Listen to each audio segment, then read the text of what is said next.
So we're here at Next Door Cocktail Bar, which is down in Cayman Bay in the Cayman Islands. Today we are joined by no other than Sayak Bhattacharya. Pleasure to be here. Get it right every time. Always. And yeah, we got the pleasure of recruiting Sayak out to Ireland. When was it? Back in March now. Back in Feb, yeah. Jesus, that's gone quick. Time's flown. Yeah. Do you feel that you've settled into sort of island life now? Yeah, I think so. Took a while, but it was, 6 months in was the time where I was like, oh, there's this to do, this to do, this to do, this to do. There's actually a wide array of choices. So yeah, I think now well and truly. We got out at the same sort of time, didn't we? So it was quite nice for us to sort of come out. There was, apart from the odd sort of pace mask here and there, but we got COVID free pretty much. Yeah, because we left London when London was COVID restrictions, but not really.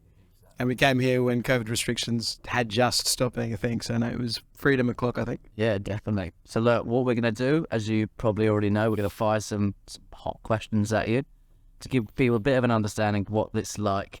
Life in the Cayman Islands, life as a lawyer in the Cayman Islands, I guess that whole relocation process that we made, obviously so easy for you here at Teddy as well. Yeah. Cool. Do I get a buzzer or? You get nothing. Okay, fine. Does it feel like for you sort of less as a holiday now, more of a lifestyle? Like do you finish work on a Friday, get home and sort of feel like that's the week done, or are you still on holiday? No, it did. I mean, first and foremost, I think this is a feeling that recently dawned on me. It feels like home. Yep.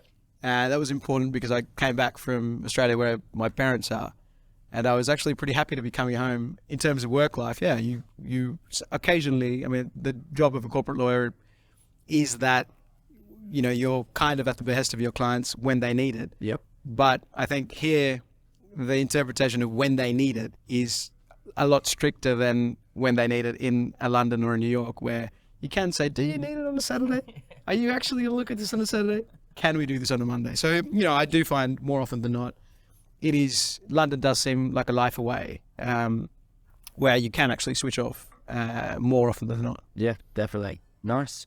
I see, obviously, you started your legal career back in Sydney, right? I did. Yeah.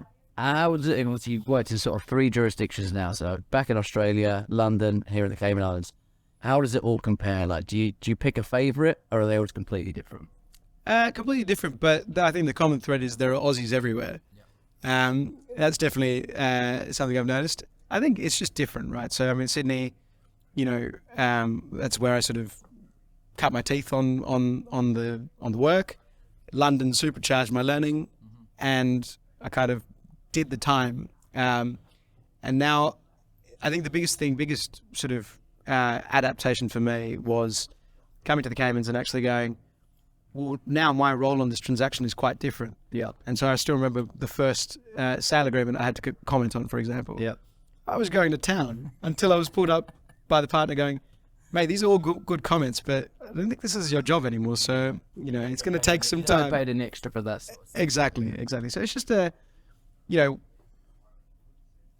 we're all, as corporate lawyers, we're sort of in a transactional process and advising on different parts or have different roles.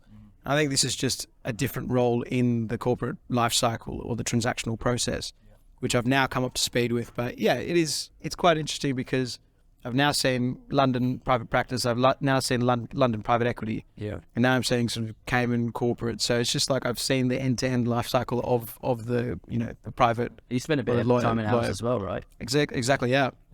So when you were obviously, as I said, sharp to corporate lawyer back in Australia, did you ever think Cayman was going to be on the cards? Like, was that something you ever considered? Do people speak about it back then as like a big viable option? Yeah, you know what? I mean, that was a while ago. I did actually consider it. I don't know that many other people did. I distinctly remember having a conversation with my parents in the London, New York, sometimes Dubai. Exactly. I remember having a conversation with my parents actually sort of needing to project Google Maps onto the screen and saying, actually, this is where the Cayman Islands is. Yeah. So I did consider it, but I decided on London to sort of, at that time, at that stage in my career, that was the right move for me. So yeah, to your question, I had considered it. Post London, I don't think I was considering it until you guys came along. So put on the hard sell, and you prove to be right. No, that's the good point, right? So obviously as recruiters, I think we always need to, if we're recruiting for a job, upsell something or, put a slightly positive shine on it. Yeah. I always find when I'm doing the Cayman Islands and recruiting jobs out here, it is exactly what it says on the tin.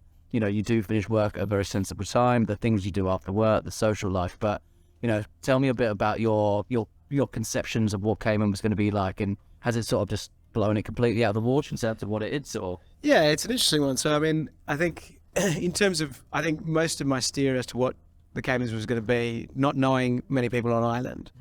I knew, one friend who was not in the legal industry, and you guys, obviously. But I think a lot of what I was expecting from Cayman kind of drew from my colleagues in London's experiences working with Cayman lawyers.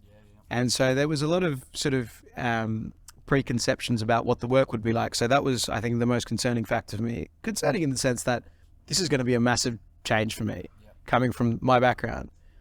But the reality is, and what I found, after 6 months and getting my feet under the desk, is that at least where I've landed, the team is small enough, the work varied enough that you can actually put your hand up and say, I don't love that. I actually want to focus on this. And, I've somehow lucked out, and I do a lot of work that I used to do in London, acting for sort of, distressed M&A, and holding the pen on that, doing what I used to do in London to a large extent on those kind of transactions has kept me motivated, interested. So yeah, it has been a bit of a sort of a change in mindset, at least on the professional sort of part of it. Yeah.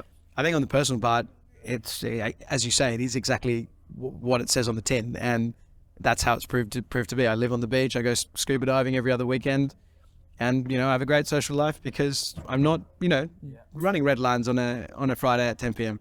Have you done the classic, which I always tell people, you can go snorkeling on your lunch break? Have you done it yet? Because I tell people you can do it all the time, but I don't think many people actually do it. Yeah, I don't know whether this is going to get back to my employer, but yeah, no, absolutely. And there's nothing quite like finishing at a decent time and being able to sort of snorkel and sort of go out into the sea and just see the sun sinking into the sea. There's nothing quite like it. And obviously, let's talk about your employer, so Campbells. This is obviously where we recruited you, and we know the team very well over there. What was the interview process like? Did you get to feel that you got to meet quite a lot of the team, during that process? And yeah, so work out to be nice people in the other kids. It was a very, very relaxed interview process. I think I still remember it was during yet another lockdown in the UK, and they were all Zoom interviews, and I think I met two of the guys one Friday. I was off to Scotland the following week, and you guys, Haley told me that you should meet with the second lot as soon as possible. I was in the Isle of Skye. I'd taken a non-iron shirt.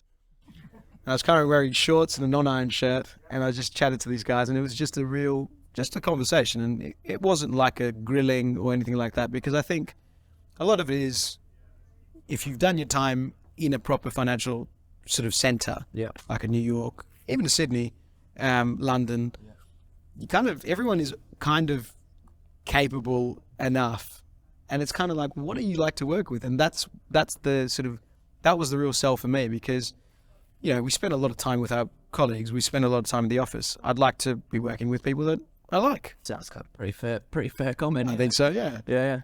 And in terms of Campbells, I know obviously I've definitely seen you out on the team's touch rugby team. I've seen you out there. You move, that's for sure. Well, I was going to say I'm a pretty expert bench warmer. I don't know if you've seen that as well. Definitely, but like outside of, I guess, touch rugby, what else does the firm sort of offer in terms of that sort of social life as well? Yeah, so we've got a socials committee that is, as the Christmas season approaches, is getting steadily more and more active. I rocked up to chocolates on my desk today. We had our firm Christmas party last week. We had a summer party at Coral Beach, where it was the first time me riding a jet ski, actually. So I've had a lot about the jet skis. That was good. It's a good bunch, and as I say, social events where you're kind of quasi forced, or not forced, but quasi sort of encouraged liaise with your colleagues and like mingle with your colleagues are less fun if your colleagues are not very social. So no, it's been a really sort of soft landing in that sense. Nice. And that settling in process, I guess, moving to Ireland, obviously, finding somewhere to live. You moved in with your better half as well. I did. How's it just really been in terms of sort of finding friends, not out even inside of a working environment, but just on the island more generally as well? Yeah, I mean, it's been good. It's been sort of fairly easy to sort of break into the social, network, if you will. I think one of the good decisions we made, both of us, was to join sort of sporting teams. So, I mean, I played AFL when I was about 10, but I've seen the pictures. yeah. I come back to AFL in an Irish format and signed up to play Gaelic. Obviously, knew nothing about it. Yeah. Terrible, but it was a very good way to break into the social sort of atmosphere and the really sort of strong community feel that a lot of people do have here. Yeah, nice. So getting into team sports was good. Friends of friends, you kind of in a lot of people are in the same kind of headspace, so it's very easy to get on with people here. Like saying hello, you live in a Caribbean island, I live in a Caribbean island. Yeah, we should be friends. Let's go for a beer, it's pretty easy, yeah. Exactly. It doesn't work the same back in a pub in London. No. Nice, man. Okay, and then I guess again on the hobbies part. So did you do your paddy before you came out here? Were you sort of already scuba diving before you got to the game now? Yeah, so I actually got my paddy, I want to say about 10 years ago now. But in Australia, it was a lot easier diving than in London. Yeah, I could imagine. I think I got into the sea twice while I was living in London. Bournemouth and Cornwall, not places I would go diving. Yeah. Also brain freeze is a real thing. But it wasn't until sort of, we moved and I thought I'd sort of dust off my paddy. I actually lost my card. So it was really literally dusting off my paddy, like looking for my name on the paddy records every single time to actually go diving. But yeah, it's been fantastic. I mean, we did a wall dive. I hadn't done a wall dive for a very long time off the East End, and yeah, it's a different world down there. And Cayman Islands is one of the best sort of diving locations. I think they've got 150 dive spots around there. So yeah, it is pretty epic. Yeah, awesome, cool. And then obviously the traveling aspects of being on this side of the world. Obviously, we're in London. You've got Europe. When you're in Australia, you've got all of Asia and sort of all them lovely sort of places you can visit over there. What have you done since you've been? Because I've got you on socials. You seem like you're at the airport every other week, pretty much. Again, how much of this is my employer going to see? No, absolutely. I mean, it's what we view. So my partner's from South America, and it was interesting. I mean, for her more than me, although interesting for me as well. It was kind of like a bit of a fulcrum and a change from London being the focal point to at London and Europe being the focal point of your travels to, the Cayman Islands and the Americas being your focal point. So it's been great sort of getting to, get on a plane, about a 40-minute flight to Miami, seeing all the different cultures there, going up to New York, going to Dallas. I'm still yet to go to South America, but I'm sure it's around the corner. Definitely. Cool.